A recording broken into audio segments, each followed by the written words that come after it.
The wind howled through the gaps in the wooden planks of Martha Henderson's cabin like a wounded animal seeking shelter. She pulled her threadbare shawl tighter around her shoulders, wincing as the cold December air bit through the thin fabric. Outside, the Montana Territory stretched endlessly under a steel-gray sky, its vast emptiness broken only by the skeletal remains of what had once been Clearwater, a town that had died as quickly as it had been born when the silver mine played out 3 years ago. Martha pressed her face against the frost-covered window, watching the last light of day fade behind the distant mountains. Most folks had packed up and moved on when the mine closed, chasing new promises of fortune in California or heading back east to family they'd left behind, but Martha had nowhere to go. This cabin, built by her late husband Samuel's own hands, was all she had left of him, all she had left of anything. "Samuel," she whispered to the empty room, her breath forming small clouds in the frigid air. "I don't know how much longer I can keep this up." The cabin responded with creaks and groans, its weathered wood settling deeper into the frozen ground. Martha turned away from the window and surveyed her meager domain. The single room contained little more than a narrow bed, a small wooden table, 2 chairs that Samuel had crafted with love and patience, and a stone fireplace that consumed far more wood than she could afford to burn. Her stomach cramped with hunger, a constant companion these past months. She walked to the corner where she kept her food, what little remained of it.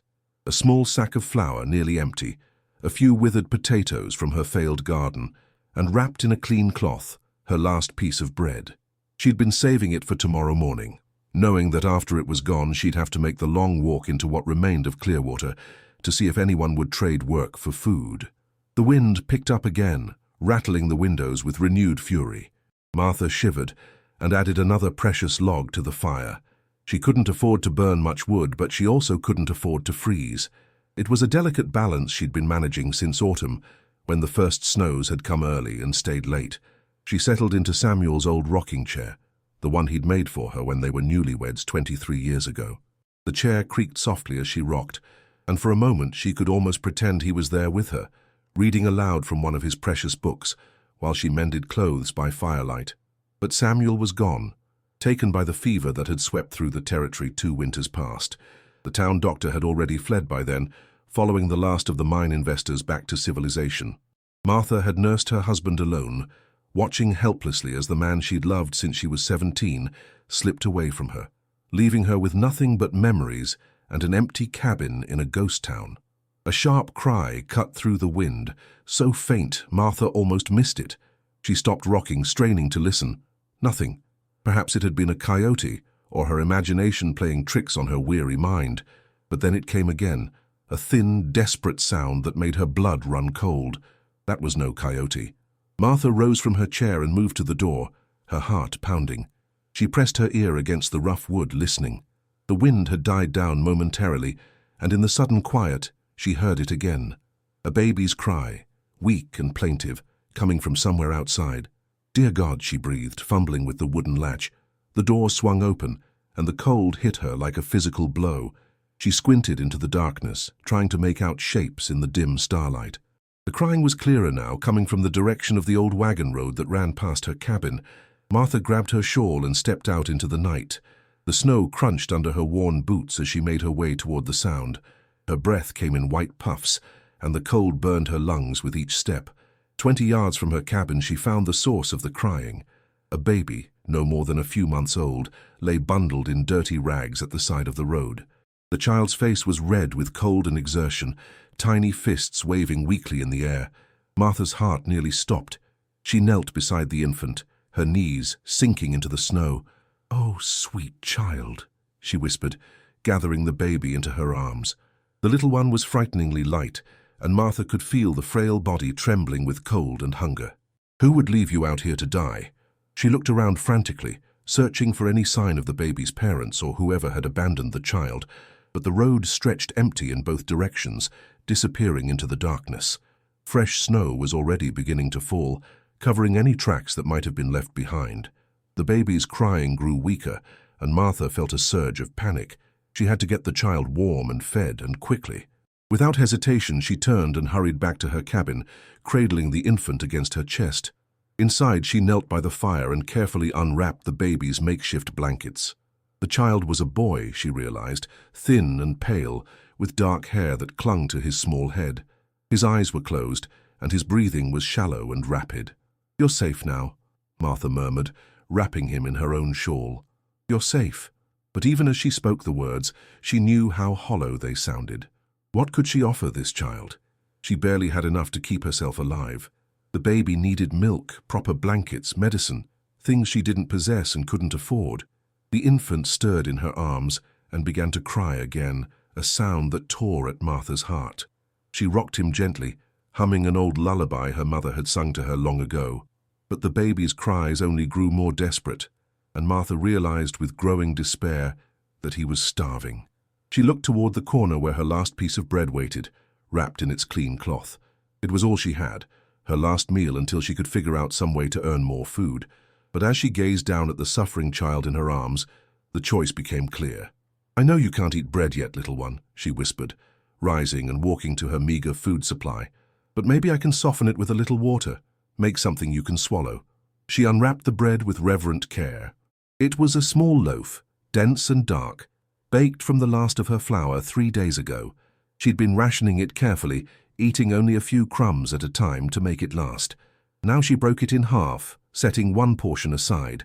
At the table, she crumbled the bread into a bowl and added a small amount of water from her dwindling supply.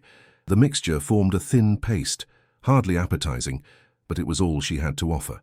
Using her finger, she carefully fed tiny amounts to the baby, who sucked eagerly at the meager nourishment. "There now," Martha soothed, continuing to feed him small portions. "It's not much, but it's given with love." The baby's crying gradually subsided as he took in the bread mixture. His color improved slightly, and his breathing became more regular. Martha felt a deep sense of satisfaction, even as her own stomach cramped with hunger. She had done something good, something right. For the first time in months, she felt a purpose beyond mere survival. As the night wore on, Martha held the baby close to the fire, keeping him warm and safe. She dozed fitfully in the rocking chair, waking whenever the child stirred. Outside, the wind continued its relentless assault on the cabin, but inside, there was peace. Just before dawn, exhaustion finally claimed her, and Martha fell into a deep sleep. The baby nestled securely in her arms. She dreamed of Samuel, of better times, of a future where hope might still exist. She had no idea that her simple act of kindness had already been witnessed, or that by sunrise, her quiet world would be forever changed. Martha stirred in her sleep, her mind registering a sound that didn't belong to the familiar symphony of wind and settling wood, a rhythmic thudding, muffled by the snow but unmistakable, the sound of hoofbeats, many hoofbeats. She opened her eyes slowly, disoriented. The baby still lay sleeping in her arms, his breathing steady and peaceful. Grey dawn light filtered through the frost-covered windows, and the fire had burned down to glowing embers. For a moment, she thought she might have dreamed the sound, but then it came again, a soft, measured cadence that seemed to surround her cabin. Martha's heart began to race. In the 3 years since Clearwater had emptied out, she'd rarely seen another soul, let alone heard the approach of multiple horses. Bandits sometimes traveled these abandoned routes, preying on anyone foolish enough to remain in the ghost towns. She'd heard stories from the few remaining settlers about gangs that would rob, kill, and burn without mercy.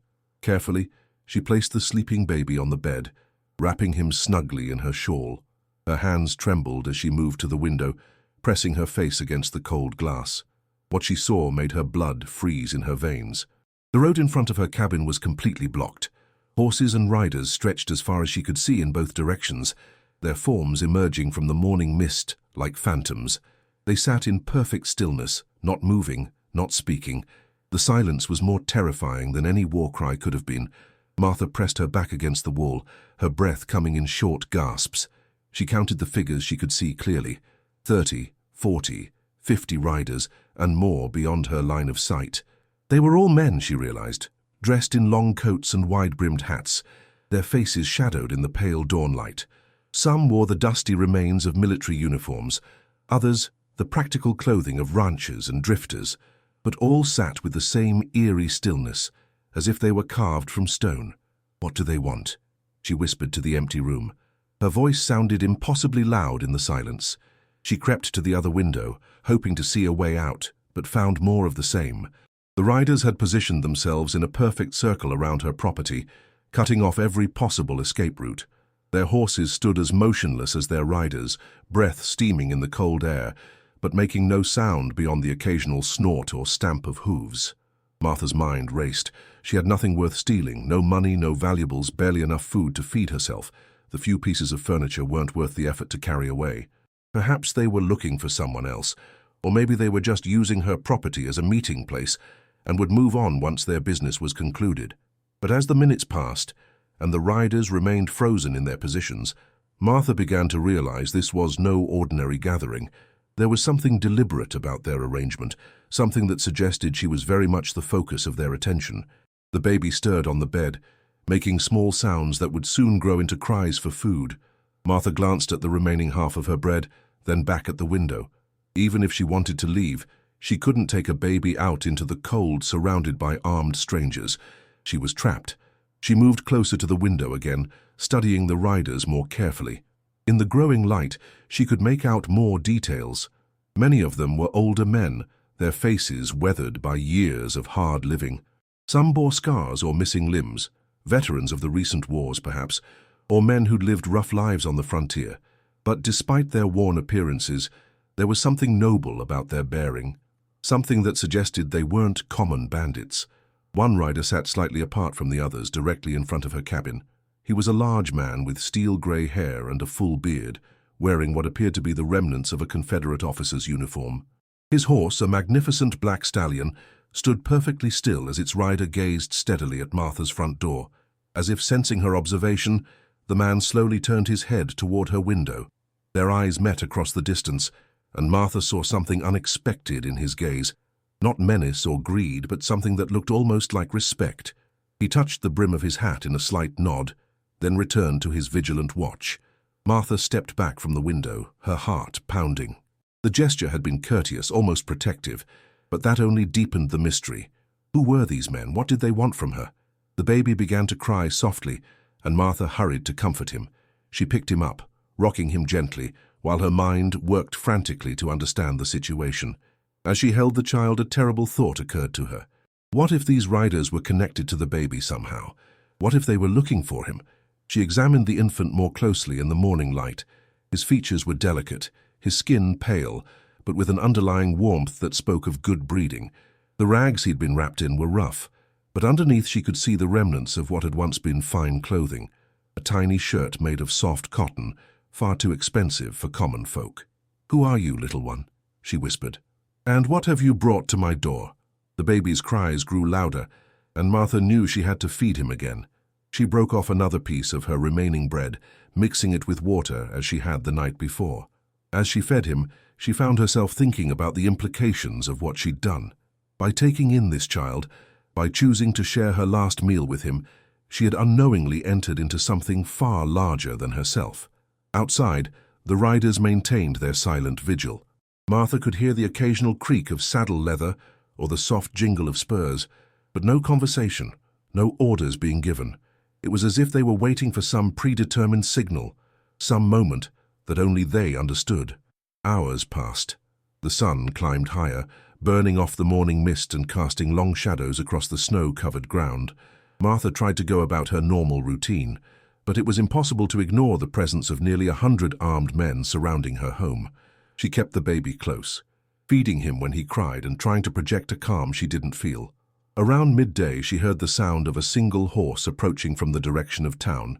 The rider was moving at a steady pace, and as he drew closer, Martha could see he was different from the others, younger, better dressed, with the bearing of a man accustomed to command. He rode directly to the grey-haired leader and dismounted, speaking quietly with him for several minutes. Martha strained to hear their conversation, but the words were too soft to carry across the distance. The younger man handed the leader what appeared to be a piece of paper, which the older man read carefully before nodding. Then the younger rider remounted and rode away, disappearing down the road toward what remained of Clearwater. The leader folded the paper and placed it inside his coat. Then he did something that made Martha's blood run cold. He turned toward her cabin and raised his hand in a gesture that encompassed all the riders around him. As one, they dismounted. Nearly 100 men swung down from their horses in perfect synchronization, the sound of boots hitting the ground echoing across the frozen landscape. They stood beside their mounts, hands resting on the reins, but their eyes remained fixed on Martha's cabin. The message was clear. They weren't leaving. Martha sank into her rocking chair, the baby clutched against her chest. Whatever she had stumbled into by rescuing this child, it was bigger than anything she could have imagined. These men weren't here by coincidence. They had come for a purpose, and that purpose was somehow connected to the tiny life she now protected. As the afternoon wore on, Martha found herself thinking about Samuel, about the life they'd built together in this remote place.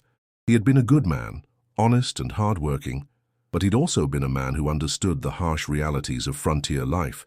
He would have known how to handle this situation, would have found a way to protect both her and the baby.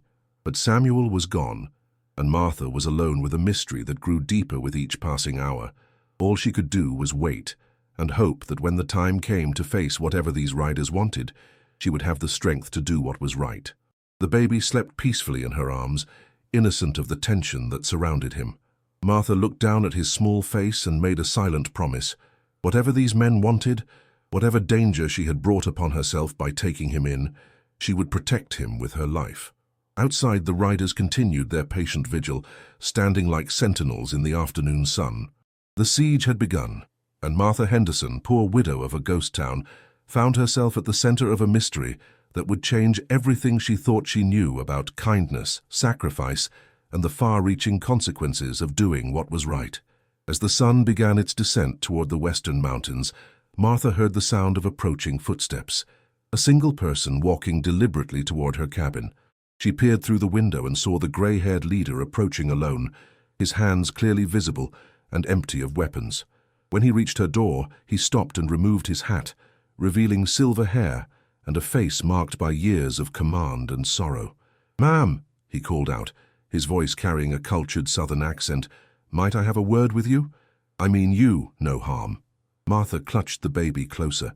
Something in the man's tone, respectful, almost pleading, gave her pause. "What do you want?" "To explain why we're here, ma'am. To tell you about the child you saved last night and why your act of kindness has reached ears you never could have imagined." Her heart skipped. They did know about the baby. But how? Taking a deep breath, Martha unlatched the door and opened it just wide enough to see him clearly. "Who are you? And how do you know about the baby?" "My name is Colonel James Morrison, formerly of the Confederate Army." "And that child you're holding—" He paused, his voice thick with emotion. "That's my grandson." Martha felt the world tilt beneath her feet. "Your grandson?" "Yes, ma'am. My daughter Sarah's boy.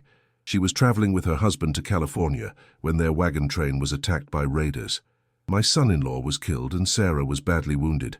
She made it as far as Clearwater before—" He stopped, struggling to compose himself. "She used her last strength to place the child on the road near your cabin. She'd heard tell of a kind woman who lived alone out here." Martha's eyes filled with tears. "She chose my cabin?" "Yes, ma'am. She trusted you with the most precious thing in the world to her. Some of my men were tracking the raiders when they saw you take the boy in. They watched you feed him your last piece of bread, saw you care for him like he was your own." Morrison's voice grew thick with emotion. "Ma'am, you saved the last piece of my family. 97 souls came to honor the woman who showed mercy to an innocent child when she had nothing to give but kindness." Martha felt tears streaming down her cheeks. "What's his name?" "Thomas Samuel Morrison," the colonel said softly. "Named for his grandfather and for a young soldier who died at Gettysburg. Samuel was like a son to me." The name hit Martha like a physical blow. "Samuel Henderson," she whispered. Morrison's eyes widened. "You knew him?" "He was my husband." The silence that followed was profound. "Dear God," Morrison breathed, "you're Martha. Samuel spoke of you constantly. He said you were the kindest soul he'd ever known, that you'd give your last crust of bread to a stranger if they needed it." Martha's knees went weak. She sank against the doorframe, clutching little Thomas to her chest. The threads of destiny were weaving together in ways she could never have imagined. "We've come to take him home," Morrison said gently. "But first we wanted to thank you. Every man out there has something to offer in return for what you did." Martha looked down at Thomas. "I don't want payment. I want to know he'll be loved." "He will be," Morrison assured her. "And he'll know about you, about the woman who saved him. That story will be told around our table every Christmas." Martha nodded, knowing it was right. Thomas belonged with his family. "There is one thing," Morrison said hesitantly. "Would you consider coming with us? We have a big ranch in Texas, and Thomas could use someone who knew his father's story. You've been alone too long, Mrs. Henderson, and we've got love enough to share." Martha stared at him in shock. "You're asking me to join your family. I'm asking you to help us raise the boy whose life you saved, to be the grandmother he'll never have." Martha looked out at the silent riders, at the men who had come to honor a simple act of kindness. She thought of Samuel, then looked down at Thomas, at the future sleeping peacefully in her arms.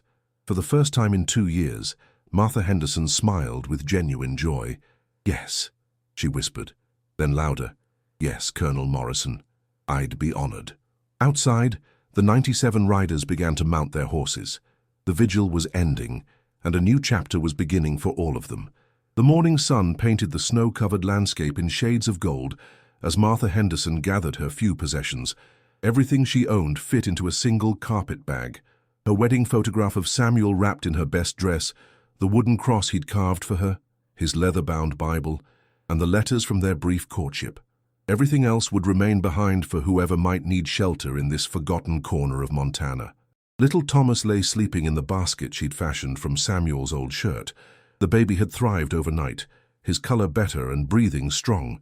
She'd fed him again at dawn, marveling at how quickly he'd learned to take the softened bread mixture. A gentle knock interrupted her thoughts. "Mrs. Henderson." "We're ready when you are, ma'am." Colonel Morrison's voice, respectful as always. Martha took one last look around the cabin that had been her home for over 20 years. She could almost see Samuel at the table, reading by lamplight or standing by the window watching the sunset. "Thank you for everything, my love," she whispered to the empty room. "I'll take care of his boy, I promise." She opened the door to find Morrison waiting with a gentle smile. Behind him stood a younger man she hadn't seen before, tall and dark-haired with kind eyes. "Mrs. Henderson, I'd like you to meet my eldest son, David," Morrison said. "He's come to escort us home." David Morrison removed his hat and bowed slightly. "It's an honor to meet you, ma'am. The whole family's been waiting to thank you proper for what you did." Martha felt a flutter of nervousness. "I hope I won't be a burden to your family." "Ma'am," David said earnestly, "you saved the last piece of our daddy's heart. There ain't nothing we wouldn't do for you, and that's the truth." As they walked toward the waiting horses, Martha was amazed to see how the riders had organized themselves. They'd formed a protective column with pack horses carrying supplies and a covered wagon fitted with blankets and cushions, clearly prepared for a woman and baby to travel in comfort. "We figured you might prefer to ride in the wagon," Morrison explained. "It's going to be a long journey and little Thomas will need tending to." Martha nodded gratefully. The wagon would give her space to tend to Thomas and time to adjust to the reality of leaving her old life behind. As they helped her into the wagon, Martha noticed many of the riders approaching with small offerings. An older man with a grizzled beard handed her a warm blanket. A young cowboy shyly offered a bottle of fresh milk he'd somehow procured. Another pressed a small wooden toy into her hands, carved in the shape of a horse. "For the boy," he said quietly, "when he's old enough." One by one, the riders came forward with gifts. Nothing valuable, but each offering given with genuine respect and gratitude. A jar of honey, a sack of proper flour, a baby's rattle carved from sweet-smelling cedar. By the time they were finished, Martha had tears streaming down her cheeks. "You're all too kind," she managed to say. "No, ma'am," said a scarred veteran, missing his left arm. "You're the kind one. Rest of us just know how to recognize it when we see it." Colonel Morrison climbed onto his horse and raised his hand. "Gentlemen, let's head home." The column began to move, horses stepping carefully through the snow. Martha settled back in the wagon, Thomas sleeping peacefully in her arms. As they passed her cabin, she saw Morrison's men respectfully removing their hats, honoring the place where kindness had changed everything. The journey south took 6 days. Martha quickly discovered that the Morrison family had a reputation throughout the territory for fairness and generosity. At every stop, people came forward to offer supplies, fresh horses, or simply to express their respects. "He saved my life at Shiloh," one grizzled veteran told her around a campfire. "Carried me half a mile through enemy fire when I took a bullet in the leg." Good man, the colonel.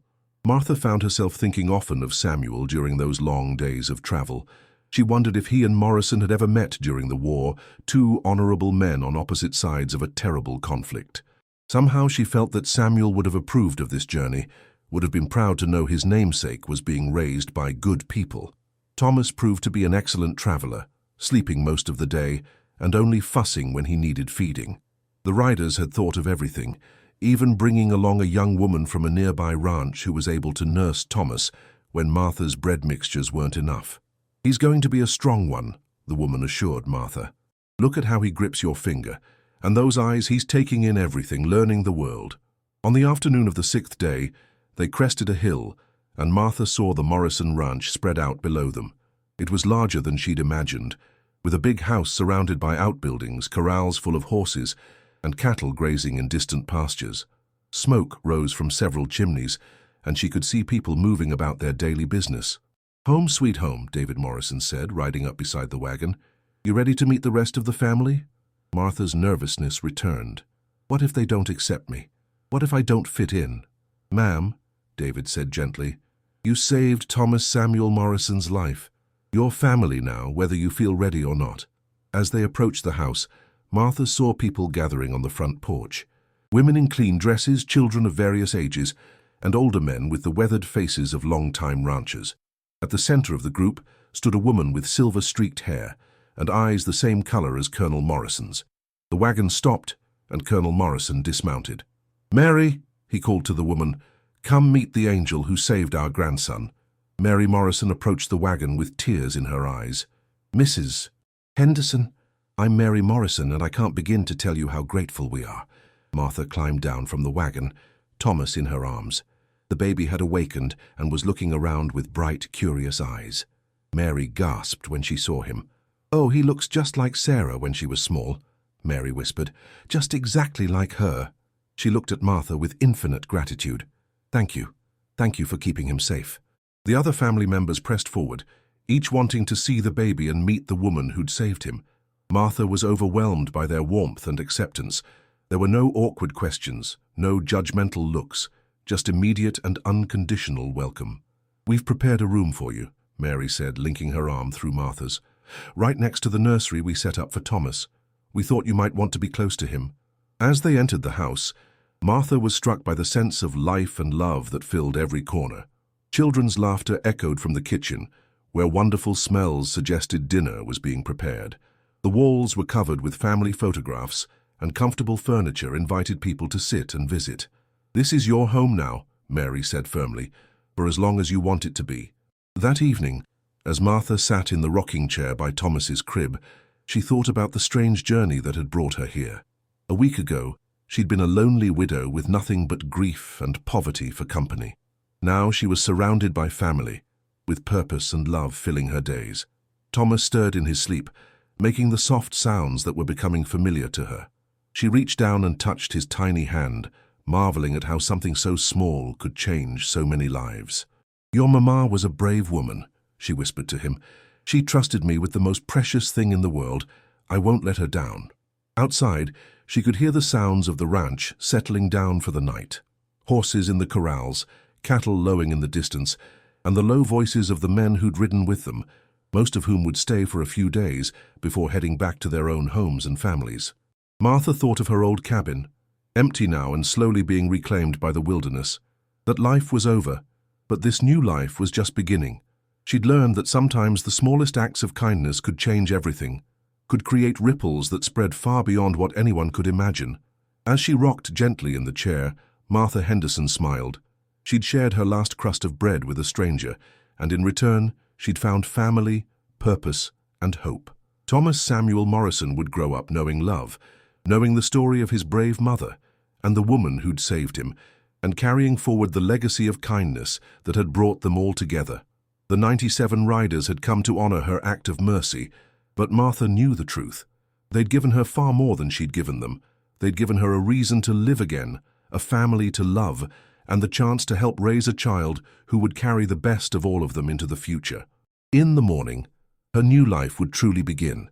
But tonight Martha Henderson rocked a sleeping baby and counted her blessings, knowing that sometimes the greatest journeys begin with the smallest steps of faith.